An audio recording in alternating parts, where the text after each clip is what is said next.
Good morning, woman of truth. Let's do a walkthrough.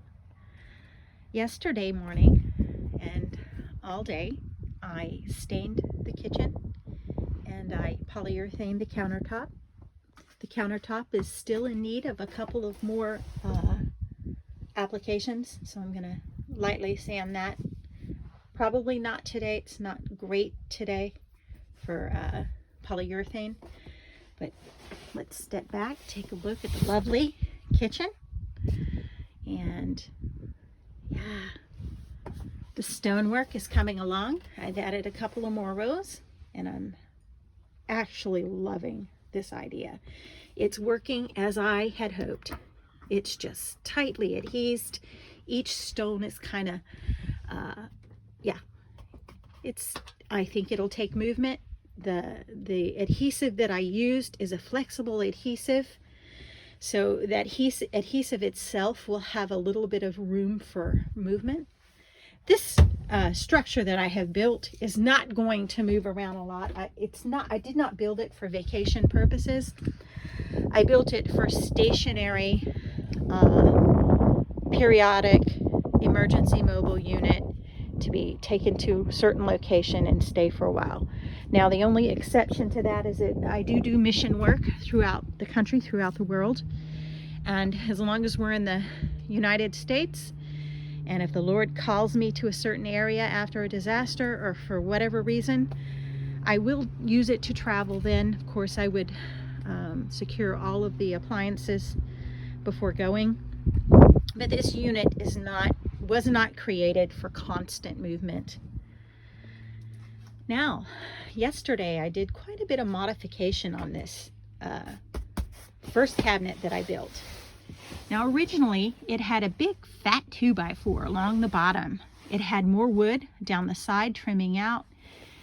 And the reason I had put the 2x4 at the bottom was I had watched so many videos on these cargo trailer conversions, and people were basically making theirs for travel. Well, I didn't realize that.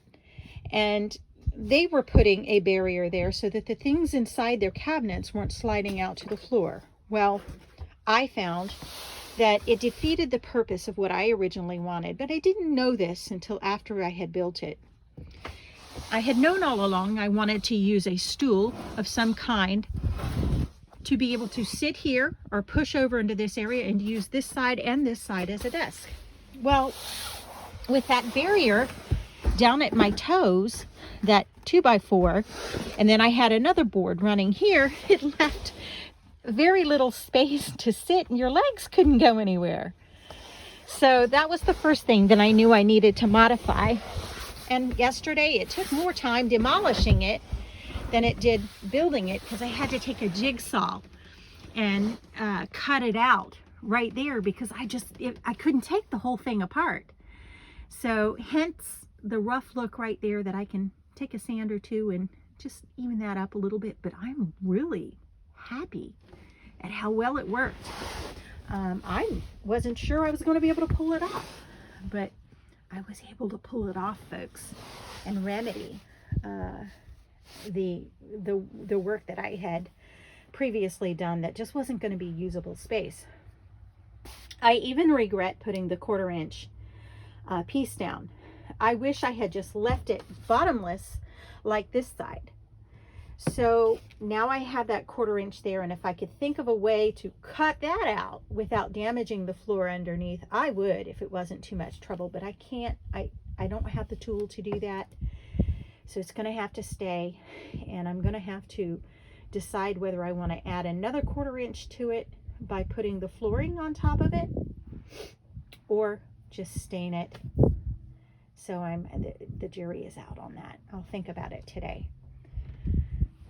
Just want to show all the nifty things and what I plan on doing here on. I wanted to show you the little rack that I put for toilet paper in there. Of course, this top lifts up, but we're not going to go through all that. I reinforced this cabinet. This is just one of those fabric cabinets. I put press board on all 4 sides and the bottom. So now you have a sturdy wooden cabinet out of that cheap cabinet that I purchased at the Dollar General store. Over here in the shower, my next project, I don't know why I had that zoomed. That's why the dimensions looked a little off. For the shower, I'm going to add some type of metal shelving to that wall to store toiletries. And yeah, we'll do a completely waterproof type. Even if I were to box it in, who knows? I have, you know, it's not in the headspace to do something over here. It might just be shelves, but I'd like to do some metal shelves. Over here, I'm going to put a triangular seat about right here. Just a small seat. I'll test it out. I'll pull these cushions out today and I'll just sit in that corner and see how much of a seat that you need. And that's perfect for conserving water, which is at all times we will be conserving water. So it would be nice to sit there with the shower hose and do quick baths and showers. You can save a lot of water by putting a seat into any shower. That's just, you know, something that we probably all know, but most of us don't discuss. So I will start thinking about that. I'm not sure what kind of material. I'd like metal. You have to kind of think along the lines of medical facilities and such, industrial. So if you have any ideas of where I can get a small seat that's not expensive, or how if I can make one to put in that corner and for sitting and doing quick showers. That's my desire for that. I will also originally intended for this to be my clothes, but it ended up being my linens. So that's where my blankets are, my sheets, mattress cover. So I will travel very lightly in this unit when I use it. And I will put a portable drawer stack of some kind. And I already have plastic containers that'll look nice to set in here. And I will limit my clothes. I'm gonna like do an imagination cutting this in half. That side will be where I allow my clothes. I'm only going to allow myself to have clothes in that spot, and perhaps one of the drawers for small clothes items, and then the other two will be towels, washcloths, and, you know, bath toiletries. So it's all about limiting yourself as to what you allow yourself to carry in this unit, because this side, until we have all the electric and all the gear put in here and all the plumbing done, this side, we're just going to reserve that space. And say hello to Buddy.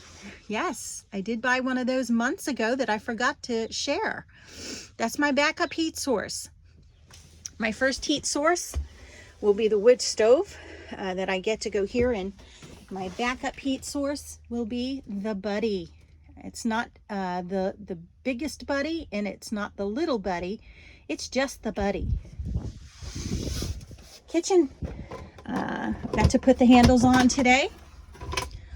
I will reserve this space at all times and keep it accessible. So I will put no permanent structures in here.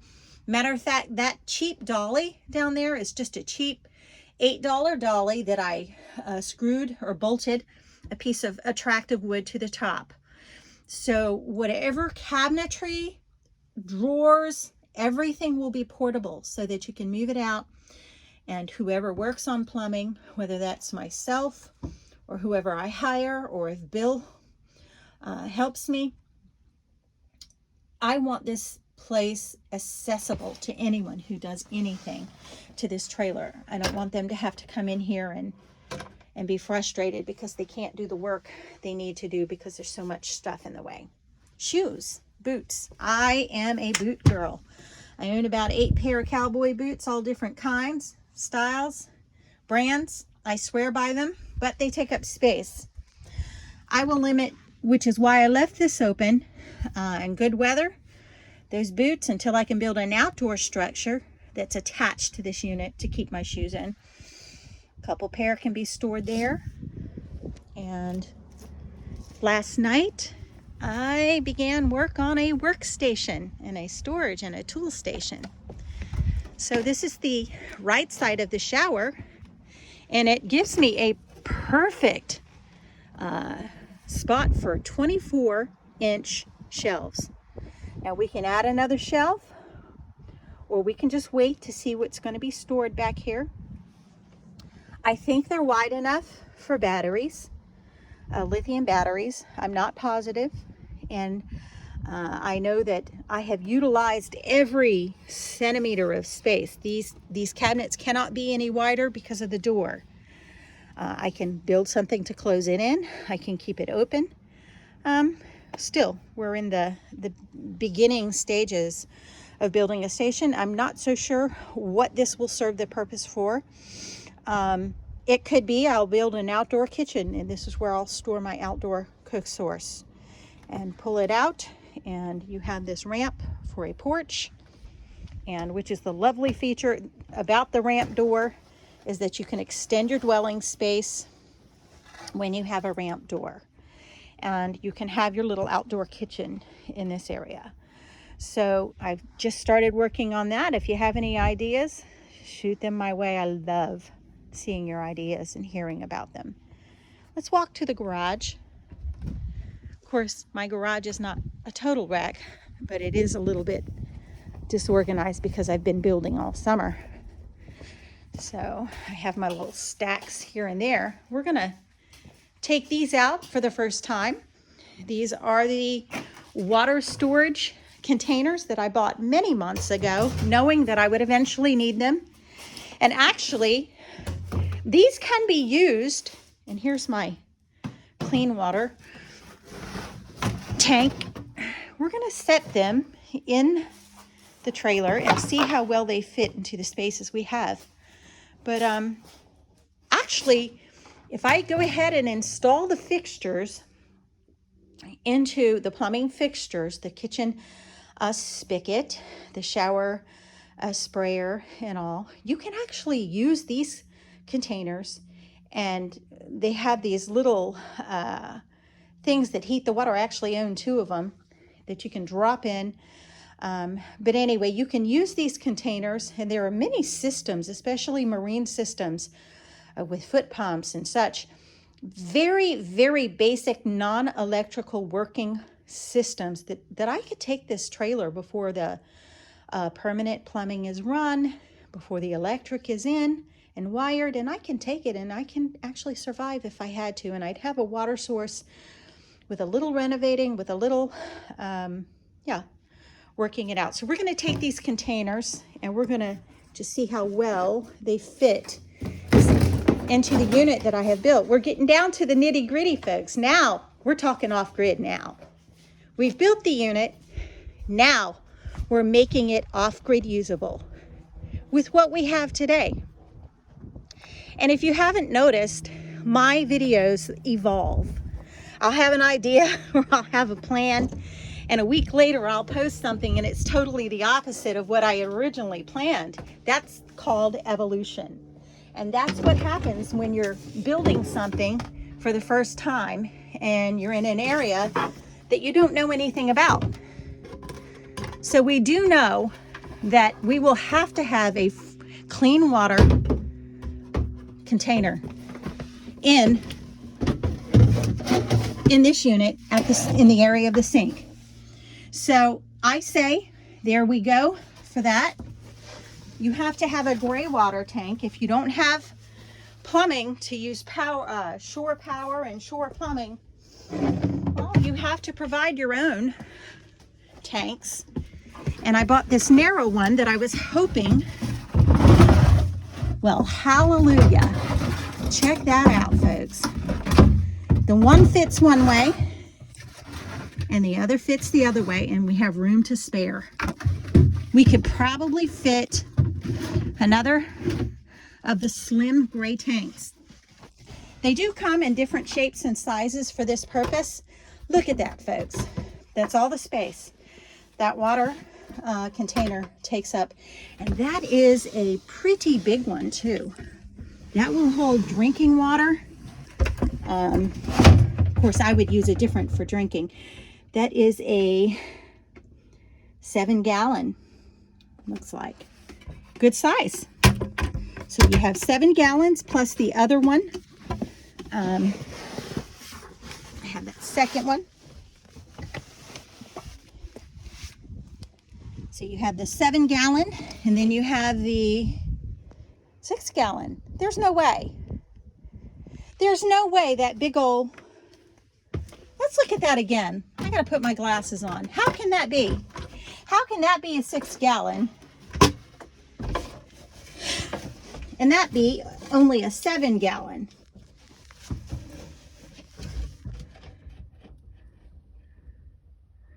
Oh my goodness. All right, folks, we just discovered something together that you guys already knew. Look how big and bulky that 7-gallon tank is, and look how slim the 6-gallon one is. So, space for space, folks. Well, I need to pick up a couple more of these. They're amazing. Let's put it over in the shower area and see how much space it takes up. Check that out. Look at that. That's pretty awesome. We're just going to set that in this area for now. Let's go ahead and put it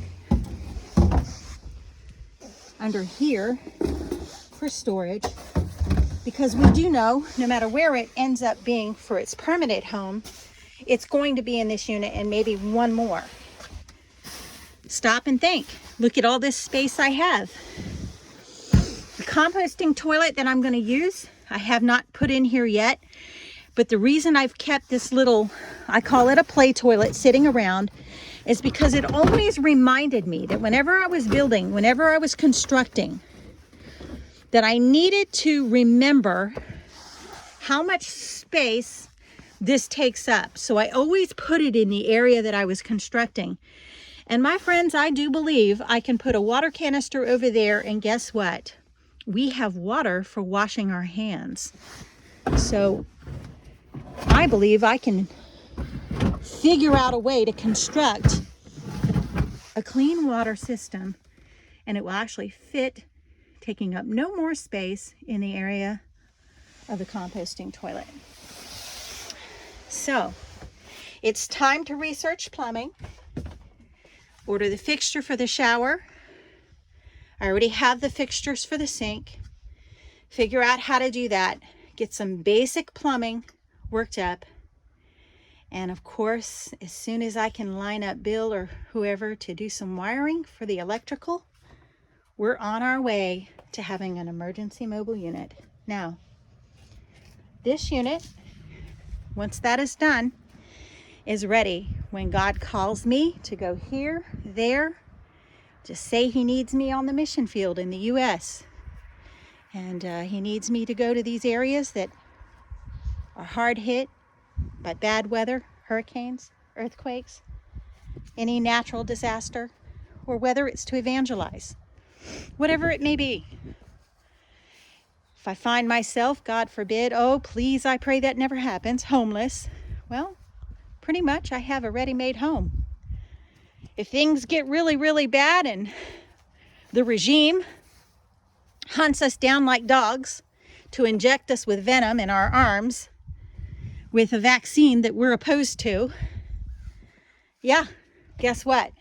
I can go, I can hide. I don't know if I can stay hidden for that long, but I can take my vehicle and I can go and I can survive. There are other scenarios in which this emergency mobile unit will come in handy. And the one that I've spoken about the most is, of course, I'm actively looking for property.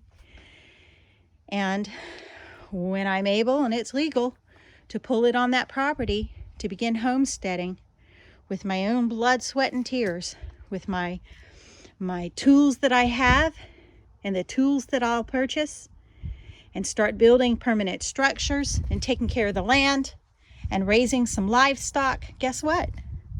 I'm just about there. Unfortunately, these are difficult times. I am self-employed. And for that woman that commented on my YouTube one time when I mentioned my plans and said, oh, I tuned in, thought it was a cargo trailer conversion and you crying poor me because of the vaccination. Listen, if this video and my content as woman of truth offends you, don't tune in. But I'm not going to shut up. No, I'm going to speak the truth and I'm going to speak my heart. You know, these are difficult times. We have goods sitting out on the oceans. We have a supply chain problem. Things might get bad. What are you going to do to survive?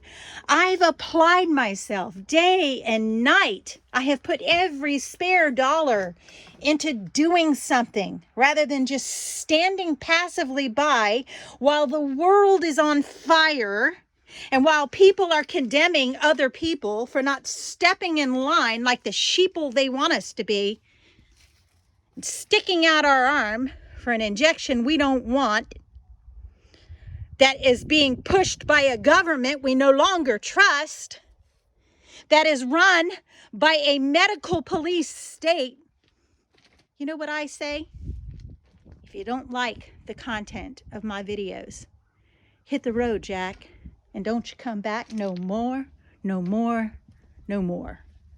Because as long as I can speak, as long as God gives me air in my lungs, I'm going to do a couple of things. I'm going to proclaim the truth of the love of God throughout the earth. I'm going to warn people of impending trouble that is ahead, that is outlined in the Word of God.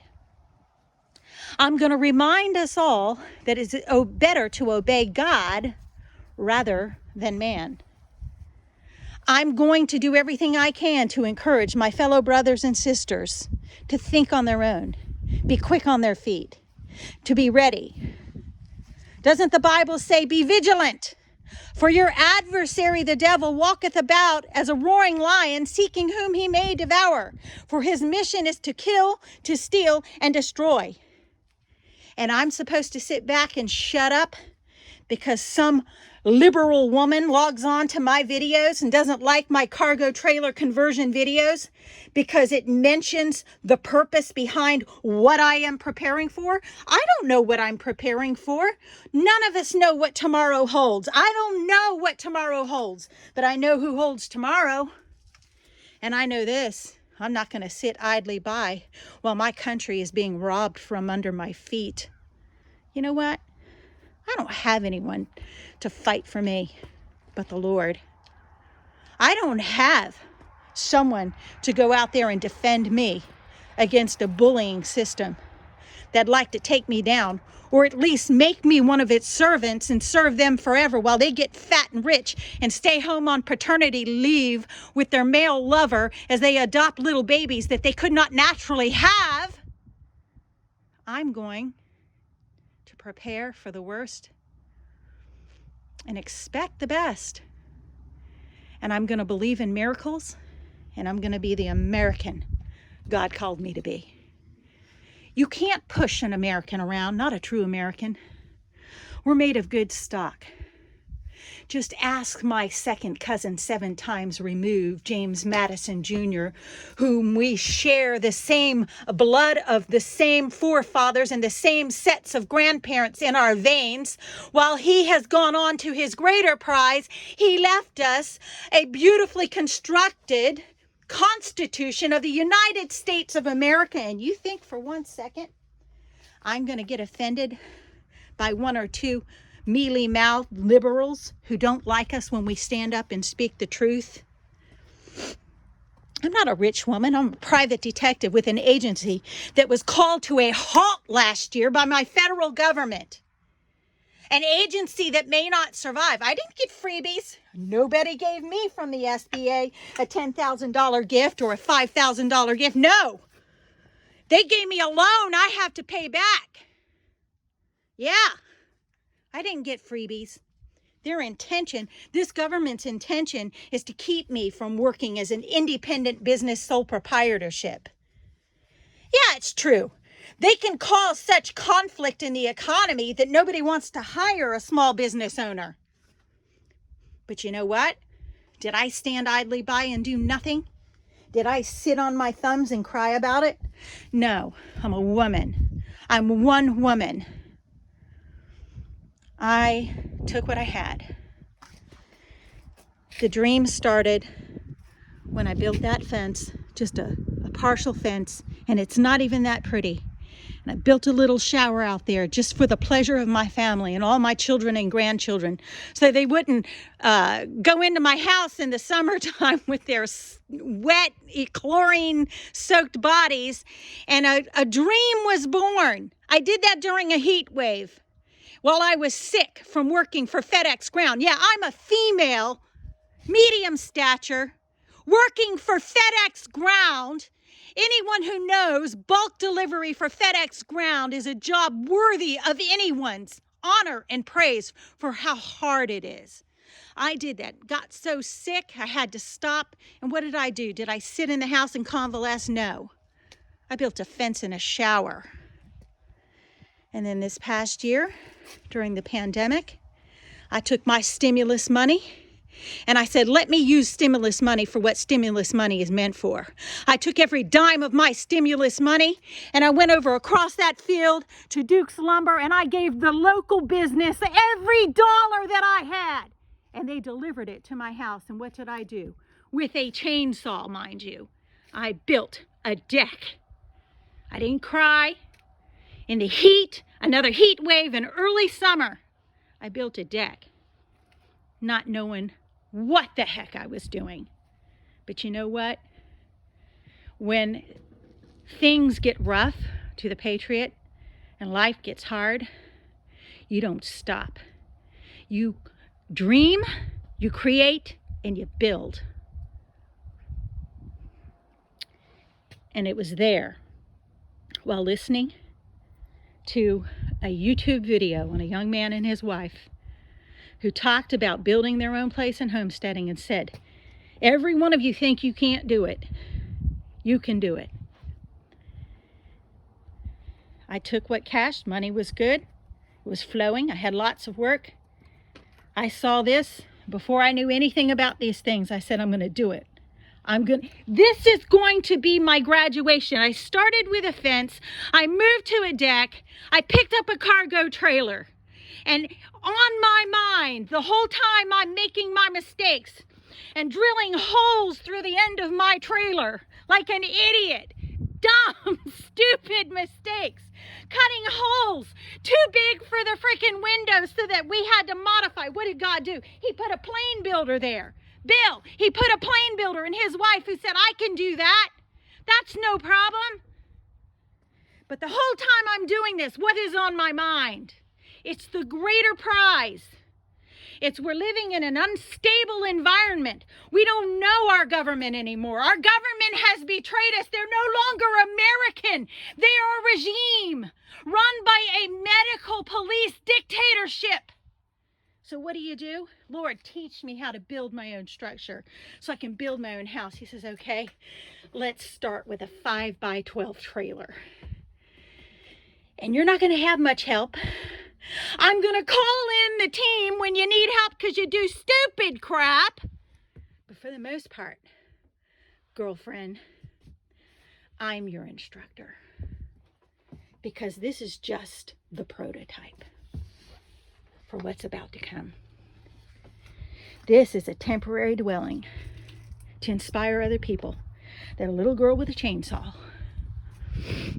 and a hand tool that her daughter lent her, and a few other tools she's amassed throughout the years, she can do this. And when she screws royally, I'll send in a help. And I'll send her someone who can do the rest, because this is a prototype for who you are as an American. You don't go waste your money on cosmetics, on fancy clothes, and Gucci bags. Nope. You put your money in lumber. You help your fellow brother stay afloat during a pandemic by spending your stimulus money on the right things. and you build, and you remember that I am your God.